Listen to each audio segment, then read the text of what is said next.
धामनगर शीत महोत्सव 2026 रे आज मु जोग देइथिबारु ये गोटे नियारा अनुभूति गोटे नियारा अनुभव एवं धन्यवाद देवी ओडिशार यूथ आइकन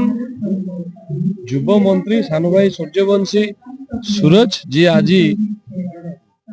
मते ये कार्यक्रम को आसबार गोटे सुजोग देइछन एवं एते मात्रा रे धामनगर वासी को भल पाइबा पाइबार गोटे सुजोग देइछन्ति। निश्चित भाव रे जो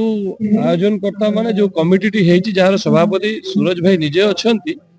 ताकू बहुत बहुत साधुवाद देवी जेते श्रृंखलित भाव रे एते बड़ भाव रे एते भव्य ढंग रे गोटे एते बड़ महोत्सव आयोजन हेची जोथरे कि 150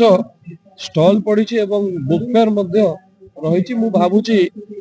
ये आयोजन ये जो अरेंजमेंट ये कटक बाली यात्रा ठू कम नुहे। मुझे आगे रास्ता रुको सुना आज तो स्पेशली मोर कुल्फी रानी चोकोबार तबे मिस करू जे बारंबार आज भेट पड़मी काली भेट पड़मी मोर सुन को सुना बाबू सियोर देखा करमी मोर दिन कटु जे सुना तोर करी इंतजार ए मोर कुल्फी रानी चोकोबार तदे मिस करू जे बारंबार। आज निजु एक्चुअली मु एक्साइटेड अछि बहुत फर्स्ट टाइम भाई हमर धामनगर महोत्सव आ एक्साइटेड अछि कि माने एमिति प्रोग्राम हमार माने भूली एते बड़ मंच आ एते ऑडियंस अछंती बहुत एक्साइटेड अछि किंतु टिके लेट हो गलानी स्टेज पर्यंत मिलिनी।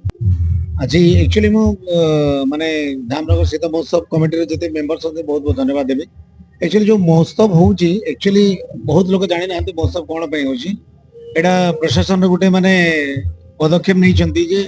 हमर परंपरा माटिर भाषा माटिर संस्कृति केमिति का थिला एबर जनरेशन के जान नांती तो जो भाषा जो माने वाद्य जो ये नृत्य सब लुप्त हे जाउची ताको केमिति आगो को आनिबे हमर एई एबेकार जनरेशन माने जानिबार कथा जे हमर पूर्व पुरुष माने कोन गाउतिले कोन बजाउतिले कोन नाचुतिले से जिंस सब एटा प्रयास करिसंती प्रशासन आ प्रशासन को मु बहुत बहुत धन्यवाद देबी। एबे एबे बहुत माने आगो अपेक्षा एबे बहुत माने महोत्सव गुड़ा होउची सेटा प्रशासन रो बहुत माने प्रशासन रो बहुत बहुत चेष्टा और प्रशासन को आउ थे बहुत बहुत धन्यवाद देवी। धामनगर अरे बाप रे धामनगर रे पूरा मु भाबुतली एक्चुअली माने पब्लिक केमिति रेस्पॉन्स करिवे किंतु ओ माय गॉड जो जोश एटिकार पब्लिक रो अछि मु जोश सेमिति केबे देखि नथिली।